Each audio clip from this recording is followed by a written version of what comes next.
Here we are Okay. back at the fourth dimension for part 7, and I've got Roland online now. G'day, mate. How you going? I'll start my camera Yeah, up. good day. Yes, that's a beautiful morning. I'm a bit flustered, sorry. No, that's okay. It's Um, we're getting a bit of rain up here. We've had the driveway flooding, so it's oh, yeah, it's plenty of rain this winter. That's for sure. that's crazy. Well, Yeah. we didn't have too extreme. Well, it didn't seem like it extreme, but yeah, it's water everywhere, which is sort of welcoming. Yeah, and the forecast that we've got this app called the Bureau of Meteorology in Australia, the BOM app, and unfortunately, that scientific establishment has lost some of its key people over the years, and it's fallen into disarray, and the weather is no longer as well predicted by that agency, and we end up getting more rain when it says we're not going to get much, we get a lot more. And then when it says we're going to get a lot, we don't get much. So, Yeah, they probably have some communication issues with but yeah. Anyway, uh, come on, Palantir isn't playing with the satellites. Come on, nah, Roland. No, no. Um, nothing like that. Fuck, you know. Well, it's good to see you, mate. The last time we chatted, we left off on a really interesting kind of note, and we were starting to talk geometrically about existence and the human condition, and it was in the context of dimensions and planes of existence and other things. So I'm keen to get back into that during this chat if you're happy to go down those rabbit holes. But I Yeah, thought just before we get started, it's a good opportunity. As we talked about in the last one, the news cycle is speeding up, and wow, what a week since we talked last in terms of geopolitics and other things. Some people refer to it as the quickening occurring, where the cycle of things or time seems to be speeding up a little bit.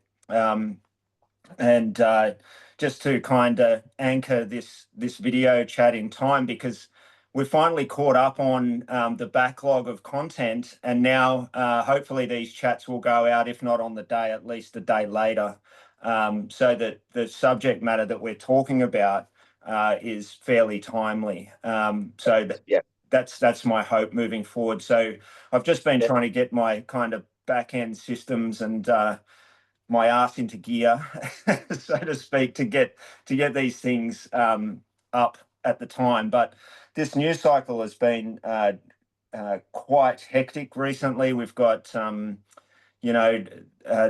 US President Donald Trump openly, surprisingly, talking about deploying nuclear submarines to surround Russia because of comments that Medvedev made about a dead hand system that they've got, which of course is a self-defense system should the Americans do a decapitation style attack.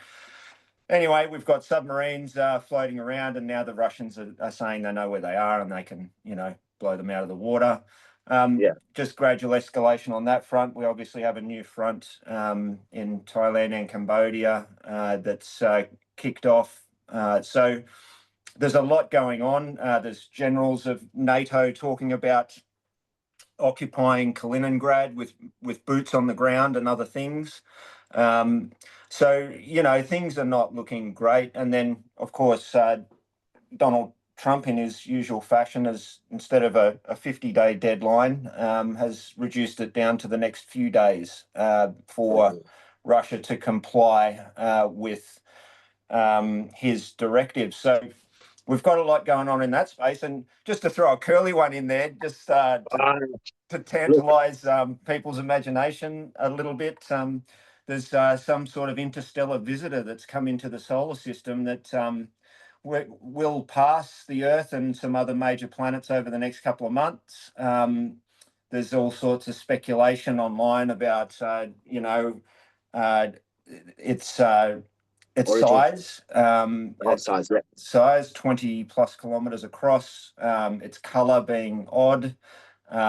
its trajectory being something coming in at the orbital plane of the planets at a very similar angle as that orbital plane around the sun, but in the opposite direction. So a lot of interesting things, and commentators, even the biggest ones, are talking about it, like your Joe Rogans and other things. But I wonder whether this type of narrative may be designed to distract us from other things, or perhaps there is something going on out there, and most of humanity will never know whether it is aliens or whether it is artificial intelligence that we've created from the future coming back.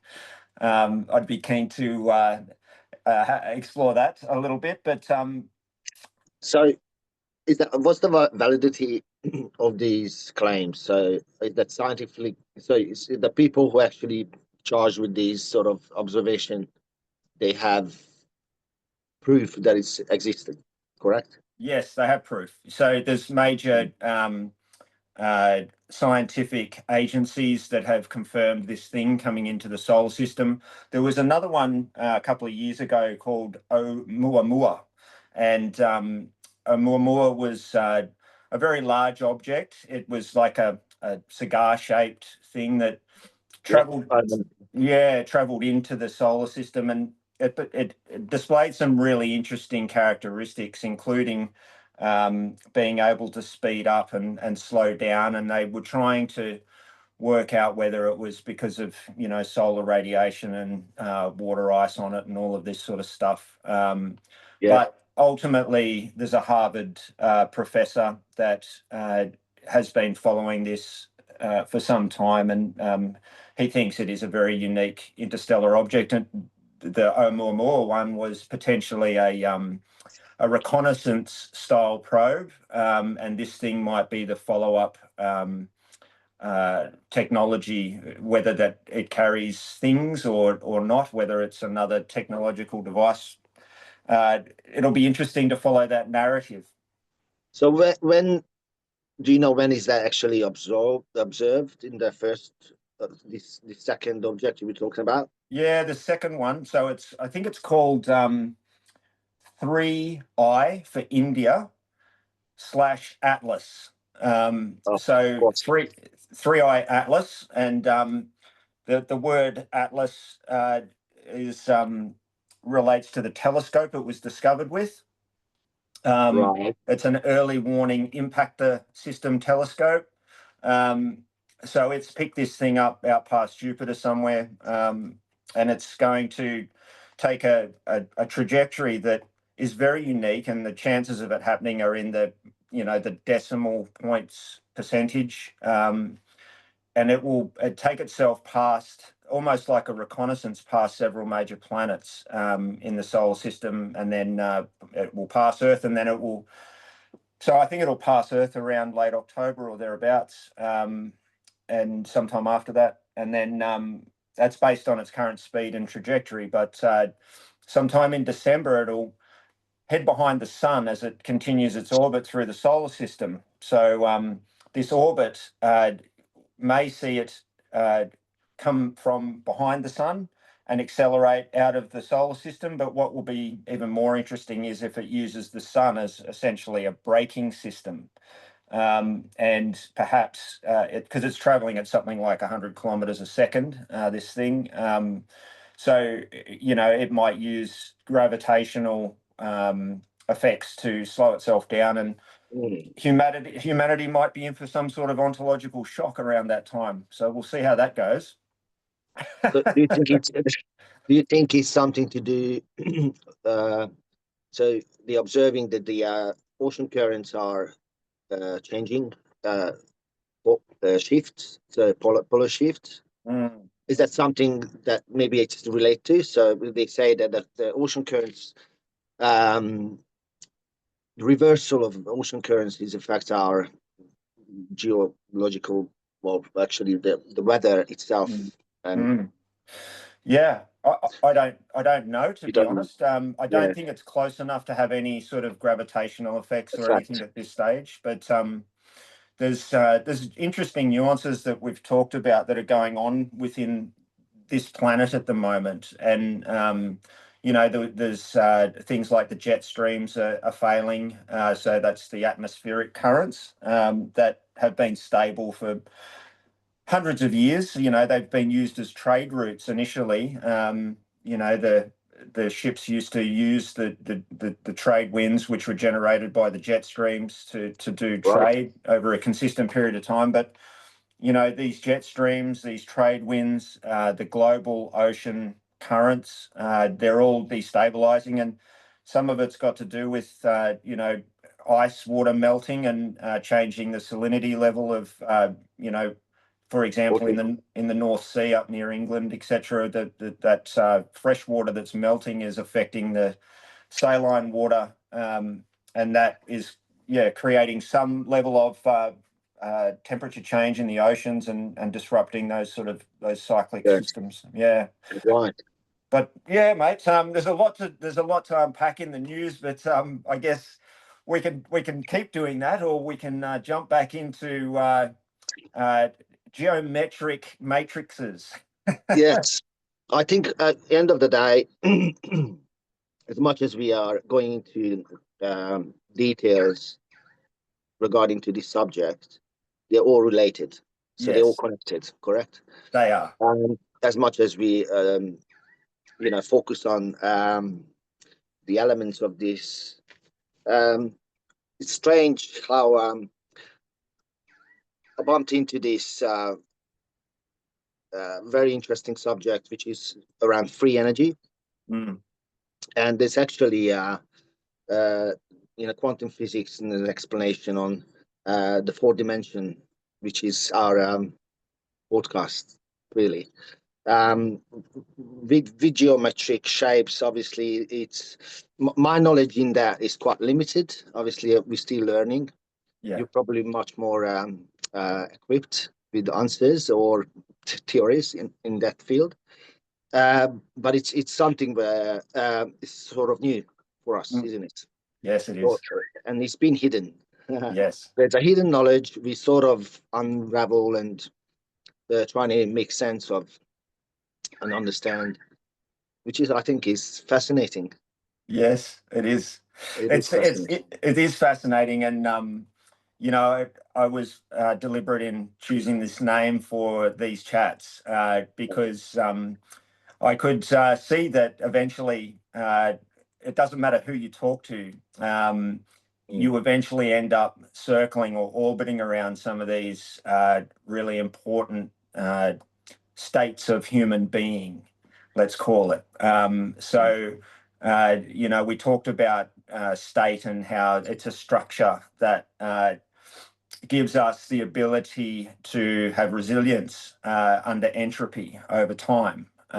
So structures, we've built them. We talked about humans for thousands of years built pyramids. That's a structure.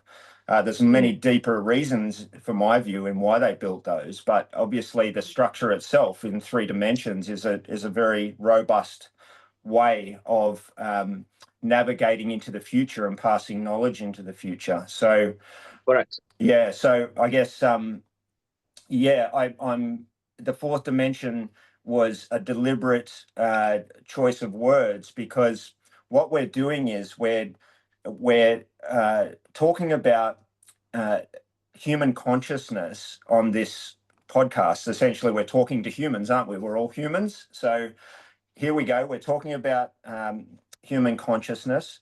To give any human agency, they need to understand, in my view, what the structure of the state of human being is first. And then from the state of human being at the most basic level, you can build more and more complex structures on top that are just as robust and just as sturdy over time. But we need to work out what are the fundamental building blocks to begin with. And then once you discover the fundamental building blocks, everything else starts to make sense, and you can build much more robust systems and complex geometric structures over the top of the existing structure, which essentially are the matrices that we live within. So, the first matrix starts within. and that's your state of human being. And then the next structure beyond that incorporates someone that's orbiting you and bringing their structure into alignment.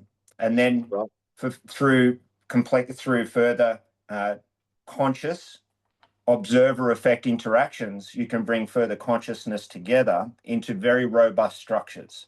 And in my view, this is where a lot of the world's leadership and institutions are failing, because it's like a house of cards. They didn't build the structure right from the beginning. And so they're fundamentally flawed structures that will collapse over time. So how do we manage that? Well, we build stronger structures from the start, and we make people aware of how they can build their own structure. It's like building a house. Yes. So if you can inform people on how to build a structure, you can over time potentially affect the world. But it just takes time, and it takes communication, alignment, it takes orbiting, and it takes a knowledge of how these matrices fit together. As we talked about, the pyramidal type shape in 3 dimensions. We talked about the 4-sided pyramid last time, this kind of very robust structure. And then I think I got to talking about how, if there was another one of these that came into existence, another conscious entity, that the observer effect would create a new dimension over time. And that new dimension would create a 5-sided pyramid, which is the ones that we see around the world as the legacy to enlightened individuals. 5-sided pyramids, so if it had a square base, 5-sided pyramids create a matrix. 6 of them come together in a cube. And this nesting of like-minded consciousnesses is the key to forming a solid foundation for any project or agency or institution that you may wish to create in the future, in my view. Okay. But it is the basic principles. If you leave, if you use that, you can actually you can blanket it into a universe or universal structure. So it's based on these principles. So you're right. It has to have, as we've been told, that the nature of physics apply for our, these rules and laws of physics, which we've been taught, affects obviously our everyday life and existence. That could be true in that 4-dimensional level, which hasn't been publicized in that sense. Correct. Yeah. So it's a novel kind of idea, in that I don't know anyone else that kind of I guess illustrates it in that way. Let's just say it's a different way of explaining things. But I guess to be able to talk about the 4th dimension, it needs to be easily talked about so that the average person can discuss it and not get bogged down in scientific formula and theories, because it can be understood with simple language. So if we can get you understand a structure, I understand a structure, and we move forward, that's good enough. That you don't need to be tied up in the science of it. However, having said that, after this that we have, I'll actually add a small section to the end of this video where I will elaborate on the thesis that I'm postulating about this, because it's testable.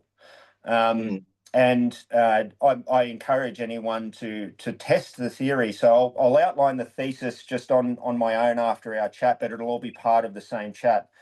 And other people can go away and test the thesis for themselves. But what I would say about it is that it kind of, it doesn't kind of, it literally mirrors what's going on in the rest of the unified theories. So essentially, we have in the material plane, in the material existence that we are surrounded by, you have systems that do the same thing as discussed here. So they orbit. There's orbiting that is occurring between at the quantum level through to the cosmic level. So orbit is a given force that is occurring.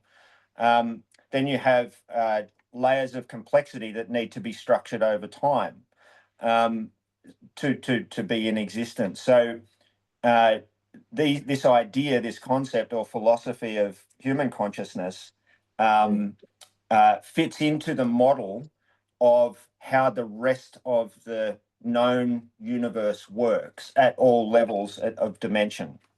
Yeah. So that's what excites me about it, because human consciousness hasn't really been talked about in the context of fitting into a unified framework. But, through testing, it may be provable that it is.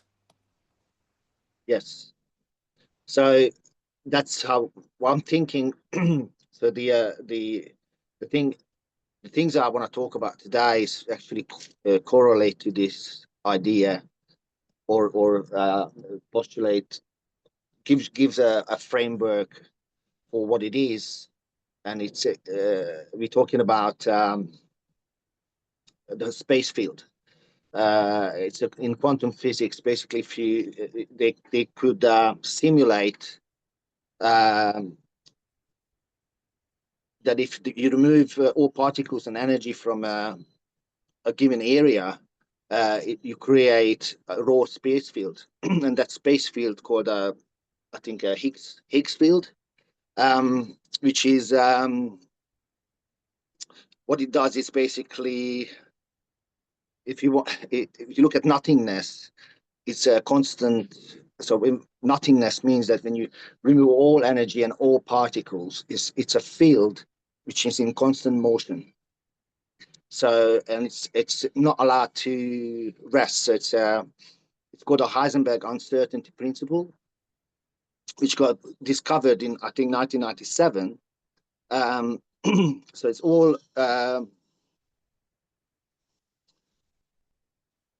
so the field itself has sorry, I want to get distracted. The field itself gets so it's an energy which is constant. It exists and it's there constantly. Because we live in a 3D reality, our observation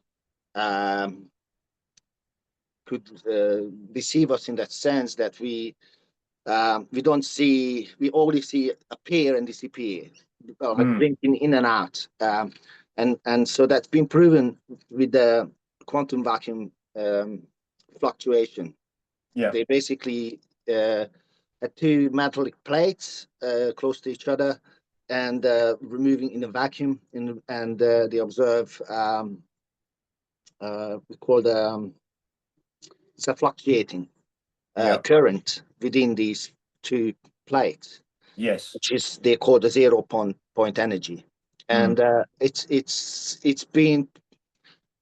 nothing new.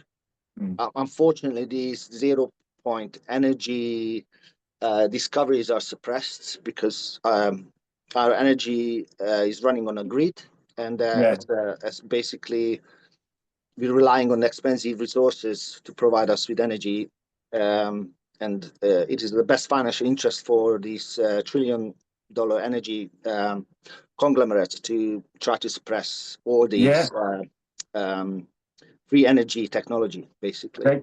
They did. They bought up patents from very, intelligent people that were building technologies for the benefit of mankind, like Nikola Tesla and others. And so these patents that were developed to draw from the 0 point energy were snapped up by, the global energy leaders over time. Correct. And so it's not just money, in my view, that they were after. It's actually control and power. Yeah.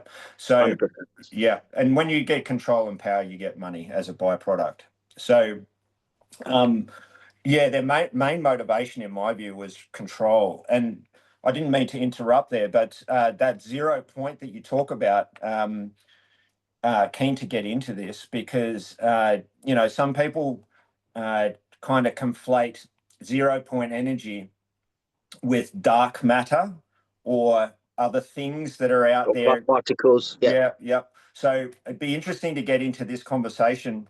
And I didn't mean to interrupt you there, but No. it makes me absolutely wild because this has been stolen from humanity. This technology, it's been stolen, and there are nefarious forces.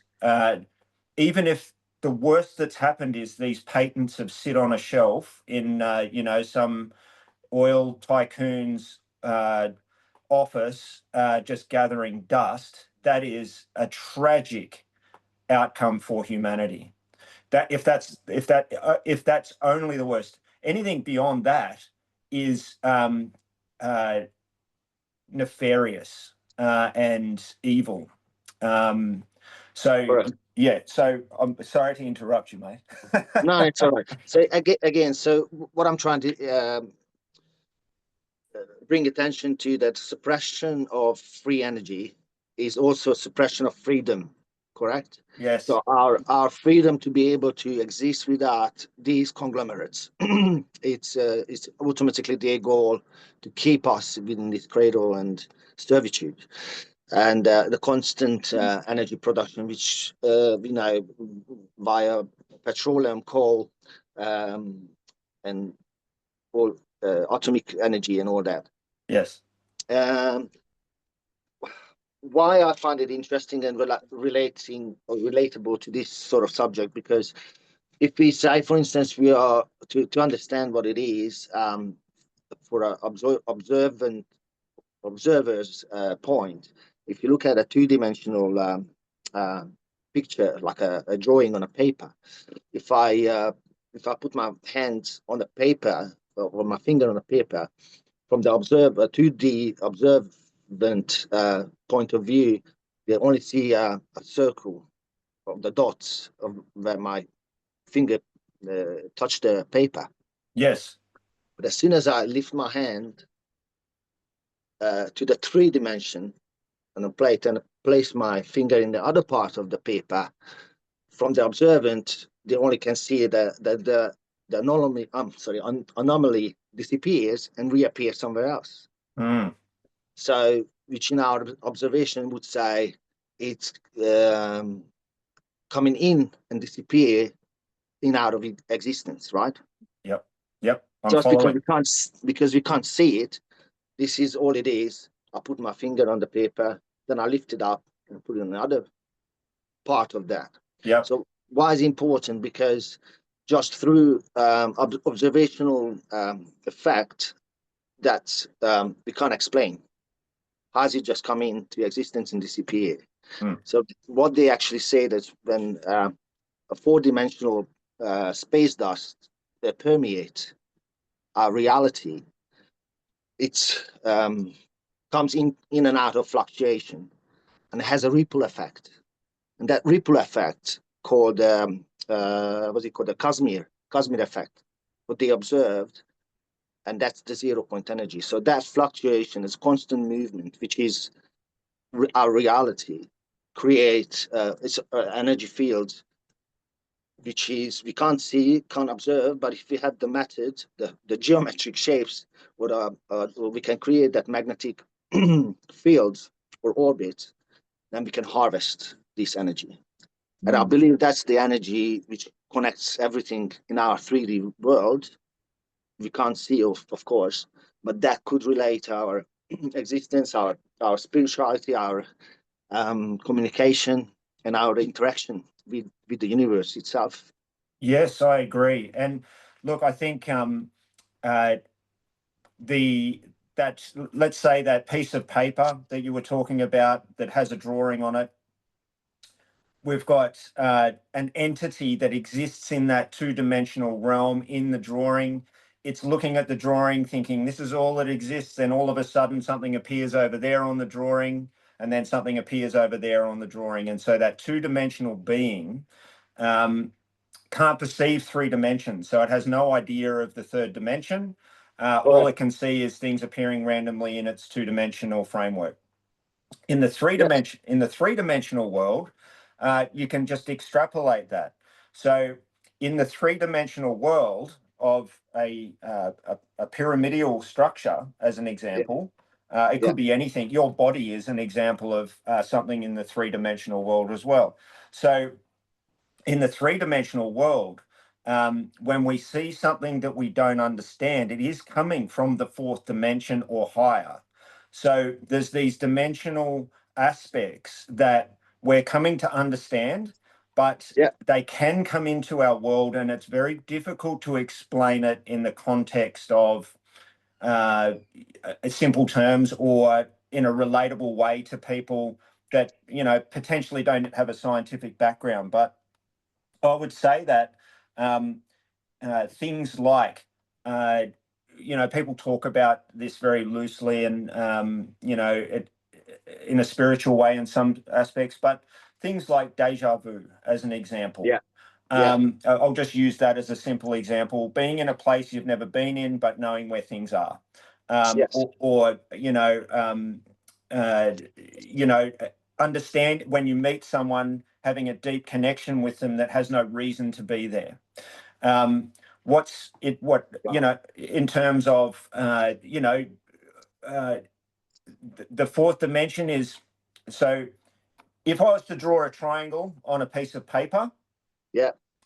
and then, as I discussed last time, I give it a three-dimensional existence by essentially adding time. So if I can keep the structure of identity, creation, and love over time, I create a 3D structure of consciousness, and I can move through reality into various challenging situations, knowing that my house or my structure is strong in three dimensions because I've maintained it over time. So the time is the factor that creates the third dimension. And then from there, the fourth dimension is other observer effects coming in, which change the geometrics of that pyramid that we are. The observer effect effectively bends time. So, in other words, those that are conscious of it can bend time relative to themselves and to the other person or the other entity that they're connected with. So you have this ability to bend time. And I think what will happen in the future is science will catch up and discover how these connections work, because they'll have a framework to understand consciousness with. Wow. Mm. Wow. Yeah, it's quite amazing. So Mm. essentially what humans have done, what we are capable, we could be in a silo with no other humans around us and have good structure. Okay.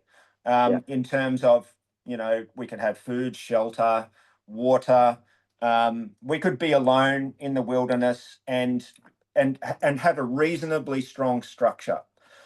Where it becomes uh, very interesting and where we start to bend time is where two conscious entities come together, two humans come together. So what happens is the observer effect stretches time, and the new time dimension that it is being stretched out makes the geometric shape change into a shape that can then nest into higher order matrices. So, I guess in the past, they just explained it as, well, they had to rely on more simple storytelling to get the information across to the other observer, the other witness, let's call it. So this is why witnesses were so important back in the day. So a witness to someone, yeah, Today as well. Yeah. and today Yeah. as well, yep. And so the witnesses were bending time. They unknowingly, they were extracting information out of the 0 point, and by connecting and orbiting with whoever they were witnessing, created a dynamic effect, a field effect that could be nested upon by other like-minded, similarly vibrating human beings. And so that nesting effect created structure, which created peace and stability in a lot of cases, unless, because structures can be formed that are malign or faulty, or they don't have the core principles in place, and they will fold over time. But structures can form, and they can be discombobulated messes that will eventually collapse, but they can cause a lot of damage along the way. Whereas, I guess a good example is scriptures having witnesses that have written down, their stories about our existence and how we came to be and other things. They're time benders. Witnesses are time benders, and they don't even know it. But if we can create a framework for human consciousness, I think we will find that it overlays perfectly on every other framework of the material world that we know, the prime material plane that we exist on. I think we will find that it fits perfectly, and that there's no surprises about human behavior, but there is opportunities for us to continue to grow and learn about how the human state, the human being, can be more at one with the universe. I think that's probably the lesson that a lot of people will be able to take away from this. That is, if we don't have global thermonuclear war before people can start to realize what's going on. Do you think we call this our three-dimensional existence is three-dimensional in the sense we said the third dimension is actual time, right? So the time is it creates the three dimension. Yes. So Yes. if we introduce the theory we just talked about, higher dimensions. Yeah, so dimension. I'll just pause on the time creating the third dimension. So a structure is only good as its resistance over time. So if we say that, or if we accept that is the truth, because the truth is another thing that we can talk about one day. I've started with my father, but if we can accept that for anything to survive over time, it requires structure. It requires something to resist the force of entropy, because ultimately, there's two forces. There's creation and destruction, and entropy is essentially destruction. And because everything will be eventually broken down into its smallest particles and mixed around in a black hole at some point. So we have everything constantly moving towards that breakdown, the entropy. But but it's the main cause of that is the time. So what I try to postulate is, when you introduce the fourth dimension, time become infinity. The time doesn't, almost like you're saying, that time causes this third dimensional elements causes the degradation of our world. And why these structures, if you have the right structure, you can stop time or stop the degradation, because you said that structure is basically so solid and so meticulous that it's existing as it is, regardless of degradation or the three-dimensional laws or the thermodynamics of this world. Yeah. So exactly. So the more structure that you can create, the more resilient you are to things over time. So there's two kind of camps, I think, when it comes to time. One is that humans have created time, let's say, and so it's a construct of human consciousness. Or time is a force that is in existence regardless of whether humans exist or not. For example, our planet's been here for whatever it is, 6 billion years. So, and they measure that through rocks. So there must have been some level. Yeah. I'm just being the devil's advocate. So Yes. either humans created it or it was always in existence. What I think is both. So it's always been in existence, but humans have Yeah. the innate ability to understand it and bend it. So this makes us quite powerful, because the more humans that become aware of this and can fall into an alignment and structures that work for them, and that work for the ultimate benefit of humanity, we will find, particularly with our technological revolutions that are just around the corner, if we get these parts right, then yes, we have all of the ingredients to create structures that will survive not just, disasters on this planet, but the entropies of the universe, the things that could come from interstellar space. If we have the ability to understand our state and the structure of it, then we have the ability to withstand a lot of entropy. And I think it's everyone's duty to strive for that. Yeah. So one thing I want to say, today's society, or we grow up in this in our lifetime, we know that phrase that says time is money, correct? Yes, there is. So when you make it a commodity, which it is, your work hours, it's a commodity, right?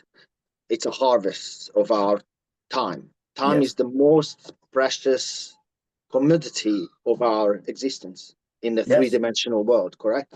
Yes. So, and you can see how that affects human existence. So once the elites of the people in charge put a price on your lifetime, you have a value as soon as you're born, and that value of being put in on the market, pretty much on the stock market, right?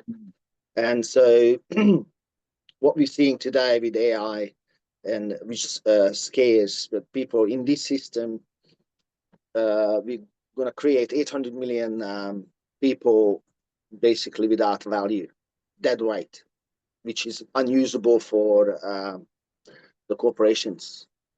And hence we see efforts reducing the population and replacing it with technology where they don't rely on, they basically can operate 24/7 and create or generate income, correct? Yep. So time it itself, they say it's no such thing as past and or future. It's all only the now. And we discussed that a couple of episodes before, rumbled a few ideas on that. So time. So in our existence, if you can live, and as you said, okay, sorry, I'm again rumbling. If two people orbiting each other because they have the same structure or same ideas and the same energy fields, Yes. then we observed, or I myself, and I'm pretty sure a lot of people, when you're with someone who has that um, similarity, time Yep. stops, almost like the time stretches, as you said. Yes. Bends. The bends. So we can be with someone, our loved one, and it feels like an infinity, and it's just 5-10 minutes past, correct? Yes. Yes. So again, so our observation and perception can bend that time, space, reality, correct? Yes. Yes. Absolutely. Yes. So Exactly. So, and this is where it gets really exciting because, yeah, we're talking about it and we're breaking it down, but in practice, a lot of people do this subconsciously. They yeah, know that by hanging out with, Joe Blogs down the road, they're going to feel a lot better. They just need to go down there and, have a beer with them and, have a chat, and you feel better. So subconsciously, it's like we instinctually know this. It's just not explicitly being explained in schools or anywhere else. But there is a framework to consciousness that is extremely powerful. It's probably one of the, it's probably the elites would go to any length to control this idea, because 100%. what we're talking about doesn't take money. It doesn't take power.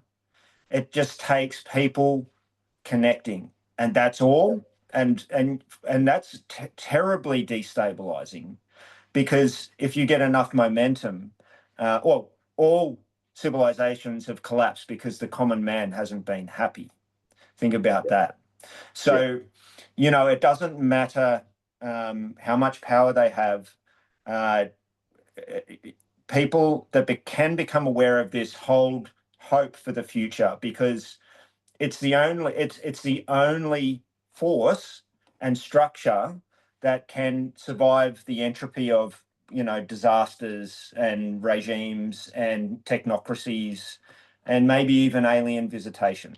So, but it's powerful, but it's simple, and this kind of geometric way of looking at yourself, and then how the geometric shape changes when someone else moves into your observable range, and you get the observer effect. The geometry changes, time bends for the new entity coming, and if there's synchronicity and frequency and vibration that is similar, time bends in that relationship, and orbiting. Amplification. Yep, and orbiting commences, and others can move into that orbit. Geometrically, things might shift a little bit, but what you get is nesting. And I guess I just wanted to, I don't know if this is going to even come up on your thing, but I talked about pyramids and nesting into a cube. I don't know if you can see that. Yes. All right. So basically what happens is, in my view, consciousness starts to collect into these nested forms, which is why I've identified with the geometrics of that form for so long. And I guess in the background don't talk about it, but philosophically, this is, as you know, this symbol here has been part of the Shugyo journey since its inception. And it's a way of thinking. And I'm keen for others to kind of explore this way of thinking, because I think it's dangerous to elites, but it's revolutionary for the human race.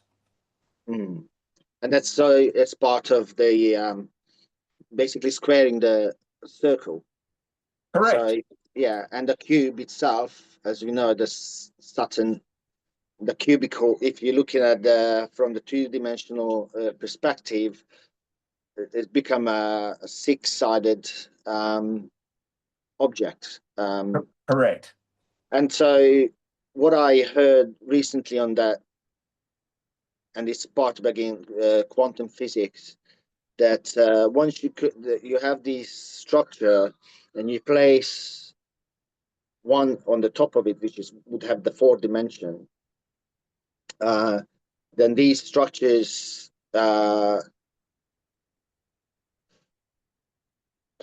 create the energy fields, which we can't see, we can't observe yet, but we have the capability. And you said we've been suppressed, so we have the ability to observe or feel or be part of the system, or we are a part of the system. But when it's dead, when the energy can't flow in, basically it's all about connection. So once you have connection, then you have route to transfer these energy systems to each other and amplify it, correct? Yeah, correct. Yes. So one of the things that in the matrix of each structure, so each structure has dimensions or fields that align to create the structure. So there was the dimension of time that was added to the original pyramid to create, instead of a four-sided pyramid with one side being its base and then three sides being on the top side, the dimension of time was added, bent to add another tangent to the pyramid, which created a five-sided pyramid. And that's the observer effect that I talk about. But in the construction of joining two entities that are at the same frequency, there is, in the architecture of the structure, there is a joining, I guess, framework now that allows the memories and the experience to be locked into space-time. And this is why it's easier for you to remember something that occurred with another person, because it's locked into an energy field. So the observer effect helps to lock in. And so that person remembers it as well, if they were part of it. Now, that shared memory is far more robust than a short-term personal memory that you had on your own, because an observer was brought into that. The structure connects, and we now have a lattice work to build memory with. And the more people that you can build memory with, scientifically, we will be able to visualize this one day. There'll be probably, now quantum computers might be able to put this kind of theory to the test, but essentially you're creating a framework that is fractal in nature, because every structure that commences will eventually, towards the outside, be attracting other structures that aren't quite as well established as the center. Yeah, so you've got structures that are orbiting. They're not quite the same as, the internal structure, but they're trying to adapt and they want to be kind of similar, and they find this interesting.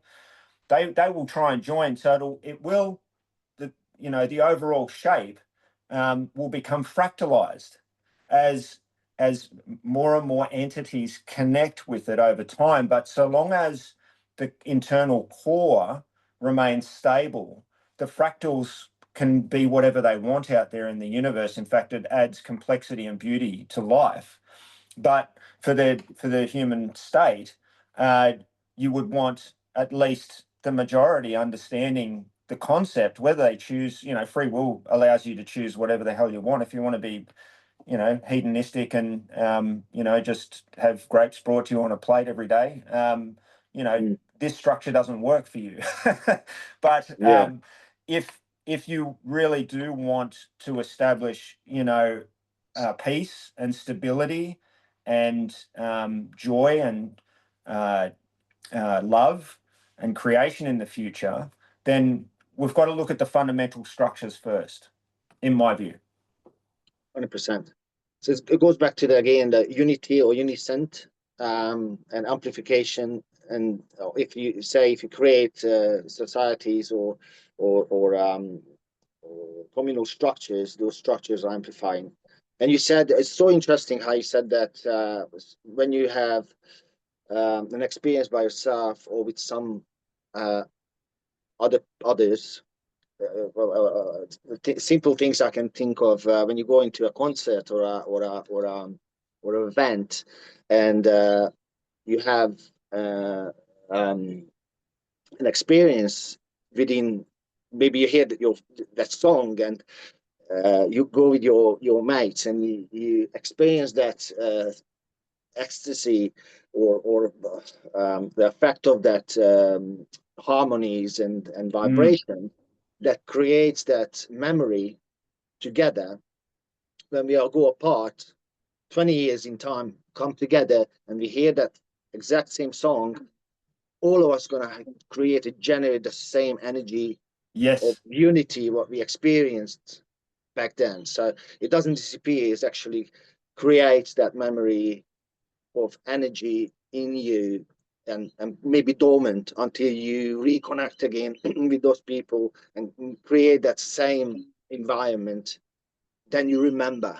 It's almost like a memory, and you might forget. And then when you hear the song, it comes in and create these emotions and create all these chemicals and energy where you can relate to um, yeah, it is something fantastic, isn't it? So It is. Yep. we observe this. We know this is exist. We just don't understand where does it come from and geometrically how is that looks correct. Yeah, yeah. So, Mm. and I guess you've nailed it in that once you create the structure through a shared experience, the observer effect, it is locked into space-time. So what that means is that because time is not linear, time is a perceived thing. It exists, but it's not linear. And this is where a lot of us kind of struggle with the idea. So Yeah. the time period between you first going to the concert and then 20 years later getting together with your mates and listening to the song, time doesn't care about that 20 years. No. Okay, it's not linear. So Correct. so this, you have re-tapped into the structure. It was always there, but Yes. through reconnecting and reorbiting with these people, the immediate structure is found again, or rediscovered again. Yes. And so these kind of interactions with other people are creating a matrix of memory, conscious memory, shared amongst people, observers. And so that construct is out there. You can feel it when you get together with your friends 20 years later. Okay, so it survived over time. It's Mm. just we struggle with how do these things form? How do these structures form and give us so much energy and vibrancy at the time? And then how does it come back? Well, here's the explanation. Yes. It's geometric, and time is a non-linear force at play within it. And it can, and once you understand that, you actually can bend time. It sounds extreme, but it's like uh, our concept of it is not what we think it is. Correct. Yeah, Because we're limited in that we're sense. limited. Through suppression and knowledge. Obviously, knowledge is power. Yeah. So we try to harvest this power, correct, by connections and basically these discussions and awareness. Um, it's incredible because if even if you don't know these rules, you still abide by them, Yes. Yeah. correct? So Yes. recognizing it, that could give you uh, to free you from the matrix. Mm. It is has to be the catalyst. So knowledge and sharing that knowledge and understanding it can create that new or not new but a new way of thinking as human beings. Yes, it And so can. that's why I think it's really important, or that subject about free energy and why is it's been suppressed, because it's not just having electricity of 24/7 without resources, we just harvesting it, but that goes into the next level of consciousness and being free from oppression or chains from conglomerates, basically. Mm. So our freedom is the self sustainability, self discovery, and self preservation over Yeah. time. Yeah, over time. Yeah, good point. So, and look, I think the horse has bolted in a lot of ways for humanity in terms of there's been power structures as failed as they are, or as failing as they are. Um, they have been left to run rampant now and Mm. at these higher order matrices. So, um, you know, you go from here kind of thing, and then you end up with very complex kind of matrices with many sides. Mm. And let's sort of just explore this kind of idea for a minute. So this has got 100 sides. Okay, I don't know if you can see that, but Yeah. essentially Wow. using geometrics You can create lattice works or structures that are reasonably stable over time. And some of these powerful entities have created their own matrix or structure that is now quite powerful in the world. And these are the players on the game board that we talked about in previous chats that have developed a matrix that's self-serving around themselves that we down here don't have much power in. And in fact, the matrix itself might collapse and take us all down with it. So the horse is bolted in many respects in terms of, these large techno giants or nation states, bad actors, etc. Maybe even your royal families and other things that have maintained power over. They've created multifaceted matrices over the top of their realities, and what that means is that we're caught up. Instead of being independent out here and alone, or whether we've got two orbiting each other out there alone or six orbiting each other, we're constrained within one of these. So what we need to decide as a species, particularly before, there is this prospect of global surveillance systems and invasions of privacy through things like Palantir or other huge technocratic projects, Stargate and things like that. We need to decide what is the framework of a human that we are satisfied with. What is the state of a man or a woman? And how do we then build upon what I would call, the rights of that human? How do we build out from there so that we end up with a structure? Because we will need a very large matrix to be able to manage the complex issues of, being human. But we need to start the matrix at the base level to begin with, so that we can build out a matrix that can stand entropy over time. And we've got these huge challenges right now, very present. They're clear and present. And a lot of people are too busy or too tired. They've got fatigue from hearing the news about this calamity or this war or disaster or tsunami. Everyone is getting fatigued by the news cycle.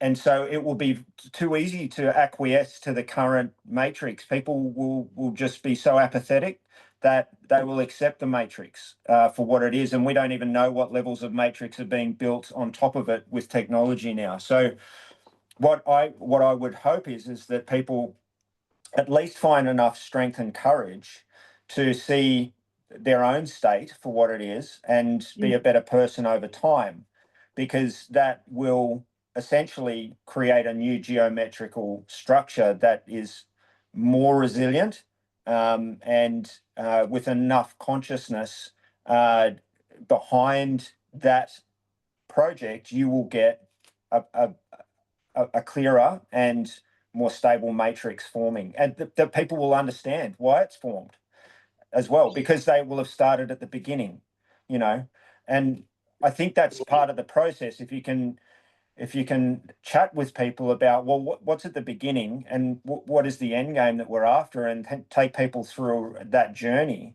then we can do anything. We're not inhibited by these existing power structures. We're definitely,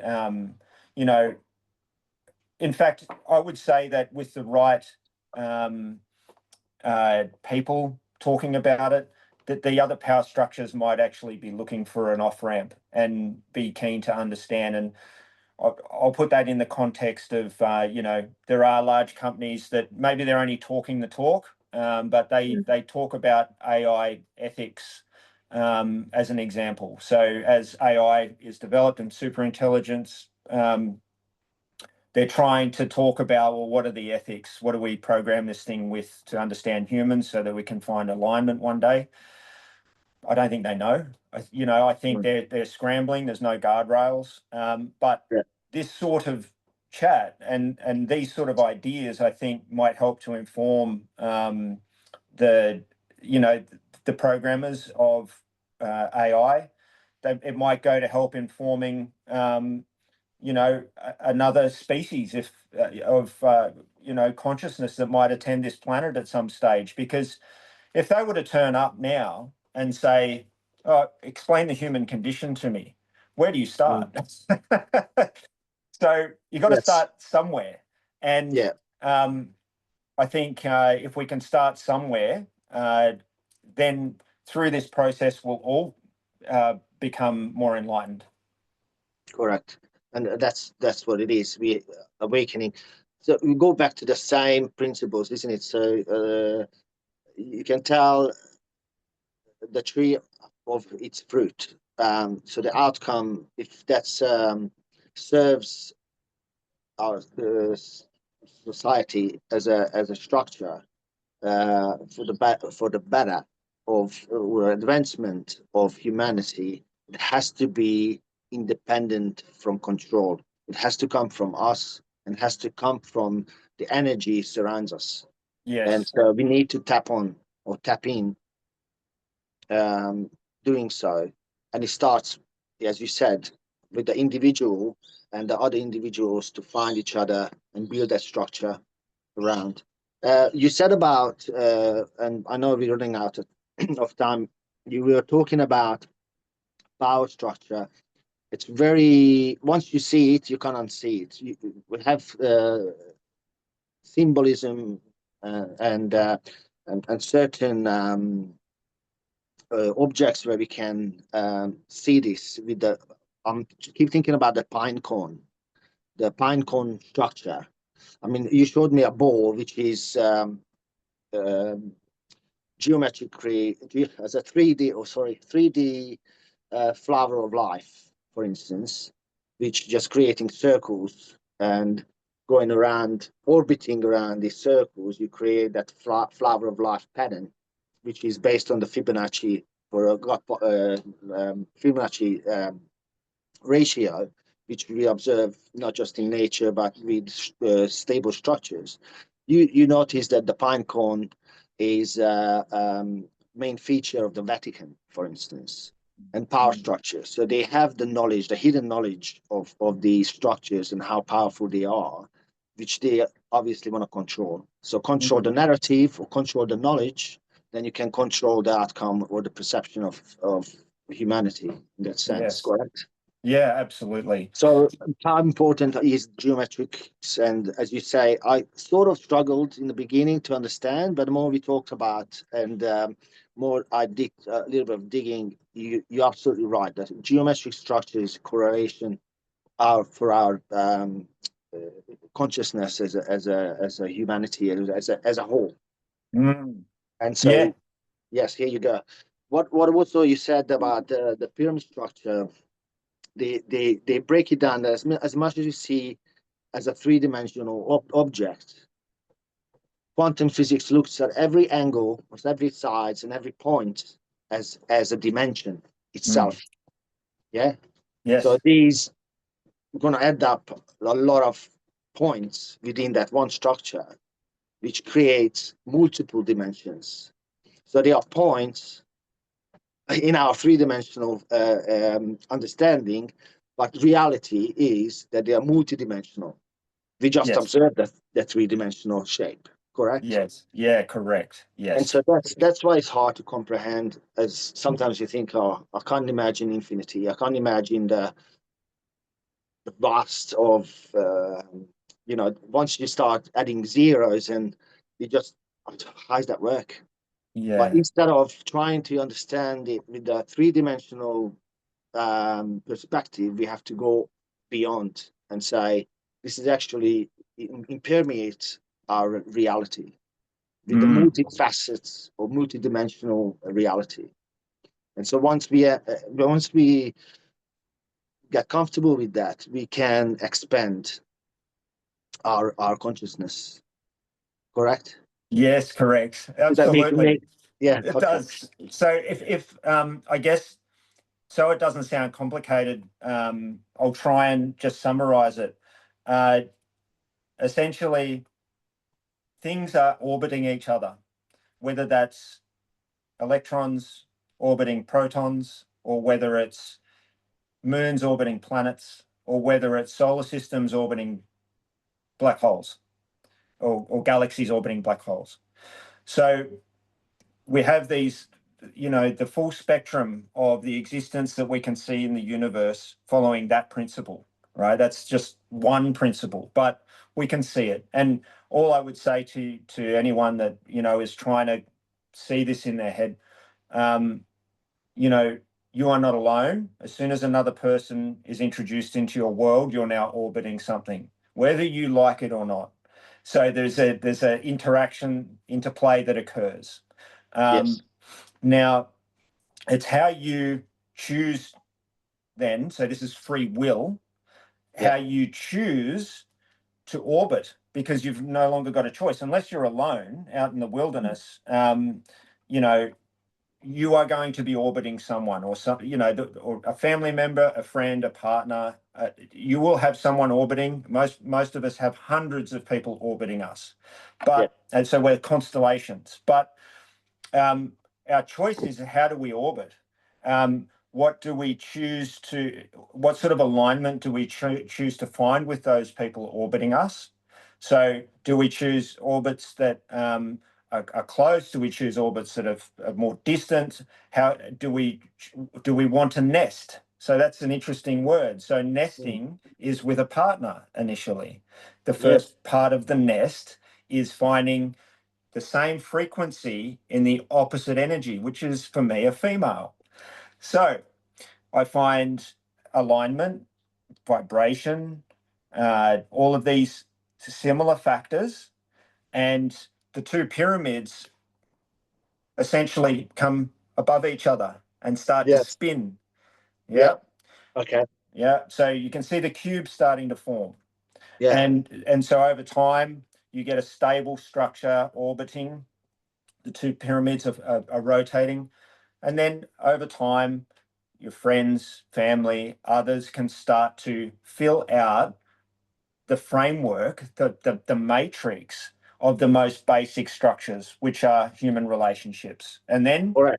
And then from there, and this is why I love talking to my family, because these are those pyramids that are connecting into the cube.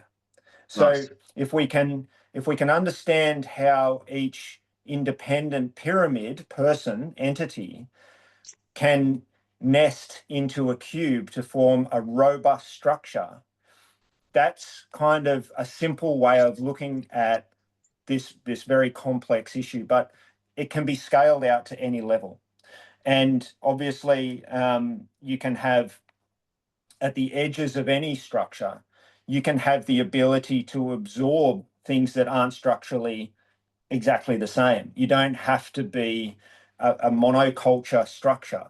You can be a fractal structure so long Yeah. as the core of it is stable. And Yes. so we can create a fractal existence where every person has the opportunity under their own free will to be, one of those fractal geometric shapes out there in the ether. But ultimately, I think what our journey is as a species is to get closer to the stability of structure, because this is where we find love and creation and identity. So, Correct. so this is kind of the concept, and I'm Yeah. I'm keen to explore it over time. Mm.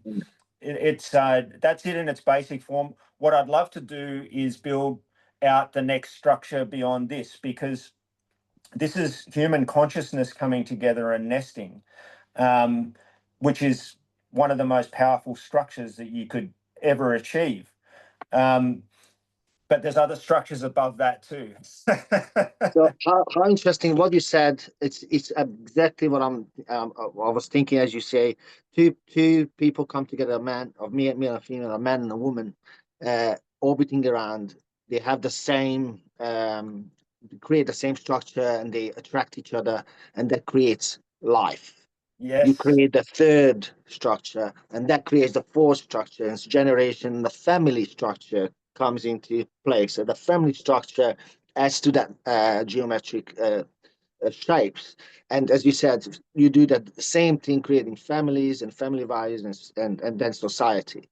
And Yes. we can see the degradation of that structure over millennia, which the power to be reducing or destroying or actually abolishing that structure as a family structure or society as a unity is the main goal to stop us being what we're supposed to be or who's supposed to be. We supposed to Yes. be. It's, Yes. it's, it's fascinating because again, come like you're right, absolutely. Looking at these, wow, yeah, that's enlightenment for sure. That's all. It's so good to be on this quest with you, brother. Yeah, same. And what we can do is explore the next level of the geometrics. But Mm, now that we've kind of covered the most basic structures and how to interplay with each other and now start to form nesting matrices, we can start to like really flesh out what's going on. And you're right, there's activities that, or I should say, movements that are trying to make the family unit less, obsolete. less capable. There's a lot of disinformation and misinformation, and hopefully we can start to cut through all of that and get back to the basics, because that's where it's at, I think, for humankind in the future. Agree. Mm. Fantastic. Agree. Wonderful. Well, So brother, I think, yeah, yeah. Sorry, I didn't mean to it's cut you time, off. isn't it? Unfortunately, it's always the It's time. time, mate. Well, you take care, and You too. yeah, hopefully see you at training on Tuesday night. Sounds good. Be All there. right. Yeah, Thank cool. you. Take care, man. Take See ya. care. Champion. See ya. As discussed in my chat with Roland today, I've decided to talk about something we've been orbiting for months: the next great flood. In the biblical story, when Adam bit the apple, he got knowledge, but not structure. That's why paradise cracked. But when Noah built the ark, he built the structure first, and that's why the flood couldn't drown him. AI is another Apple moment that is an existential risk to us all. However, if we are wise at this pivotal time in human history, we can survive and perhaps even thrive in the new age. The new information flood is already rising. You hear it in every headline about AI, every clip warning about disruption, jobs, family, faith, nations, all of it being swept into something faster, stranger, and vaster than any of us have seen before. Some people call AI a tsunami, an unstoppable wall of change that is leading superpowers to the brink of mutually assured destruction before it sweeps over us anyway. But here's the thing, we've been here before. Every age has had its flood, or put in other words, its revolution. The printing press drowned out medieval Europe in words faster than anyone could sort truth from propaganda. Wars ensued and millions died. Gunpowder washed away knights, castles, and city-states from history. Empires collapsed. The Industrial Revolution. It was a tide so powerful it submerged whole ways of life, almost overnight. Many starved in the East, and some Western nations had breakaway benefits of new technologies and energy abundance. And now AI is the next flood. Only this time, it's moving exponentially faster. Soon, it will not be constrained by even time. In my dojo, where we train for self-defense, we've discussed the risks facing my family, friends, and community. The elimination of risks is not possible, and prevention of risks is not likely. However, knowledge of these risks gives us time to adapt. Every human structure, whether it's a family, a kingdom, or a culture, should be built on a triangle. Identity would be one apex of this triangle. Who are we? Another apex, love, what binds us together. And another apex, creation. What do we bring into the world? When those three are aligned, the structure holds over time. But when the axis fractures, the triangle collapses. But the 2D triangle isn't the end of the story. Over time, that triangle becomes a 3D pyramid in space, more solid, more enduring. Time is drawing it into 3 dimensions. But it's not all that's drawing it into 3 dimensions. Why? Because human consciousness is a field effect. It's one of the most divine and powerful universal forces. It's created when the axioms of love, identity, and creation come together. Consciousness fills the 3-dimensional vessel, you, the pyramid, over time, but it does not obey the laws of physics as you know them. You are part of a universal law that can bend time and will affect space. And then something incredible happens. Consciousness witnessing. When someone sees the structure that is you, truly sees it, that observation then creates a 5th axiom, alignment. The new cornerstone stretches out, bending physical, spiritual, and emotional reality. This is a testable observer effect, linking the 3rd and 4th dimensions over time. The force of the interplay can unlock energy beyond measure, and there is now entanglement across space-time. Most people subconsciously or instinctively search to inhabit this space because the field of consciousness is calling them across dimensions for reconnection. Each new faithful witness is building their own pyramid, a structure to survive entropy. And as more 5-sided pyramids orbit and lock together, something magical happens. They form a cube. The cube is stability. The cube is a structure that doesn't just survive floods. It swims, it floats, and it flies. It is transmedium. It is an idea that cannot be destroyed, even when the human agency is gone. History is full of these cubes, and we hear about them in stories of faith traditions, legal systems, and cultural lineages. But history is also full of cubes that have shattered because their triangles weren't pure. Love became corrupted over time, identity was hollow over time, and creation ran wild over time. This is where our work at the dojo and this thesis matters. The flood is here. Nation states and technocracies are at war over who controls the state of human being by leveraging AI so that domination can be achieved. But the flood isn't just danger. It will be the raw material of the future to rebuild humanity. We can't stop it. We can't pause AI. As much as I believe that the world's leaders must, the tide is coming in whether we like it or not. But we can decide what we create before the crest of the wave hits. And I would hope that the most important people listen. The ark is a vessel and a shield of love, identity, and creation. Love will be the beams that bind the ark together. Identity will be the keel that keeps us upright and steady when the waves and winds come. Creation will be the sails that let us navigate the flood. I see it as a realignment of the human spirit, and I have faith in this structure. This knowledge and concept has been handed down over time through the most stable man-made structures on Earth, even before the ancient Egyptians. If we get these axioms right, live by them over time and have authentic, conscious orbits, we may make many arcs that can nest and restabilize on metaphorically good mountains that rise from this inundation. We won't just survive, we'll build something stronger than what came before us. Here's the reality. The next few years are going to be brutal.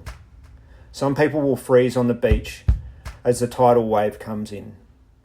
Some will turn away and try and enjoy the last moments of this age. But others, the ones who have courage, they will be the witnesses, and we will build a new age of meaning.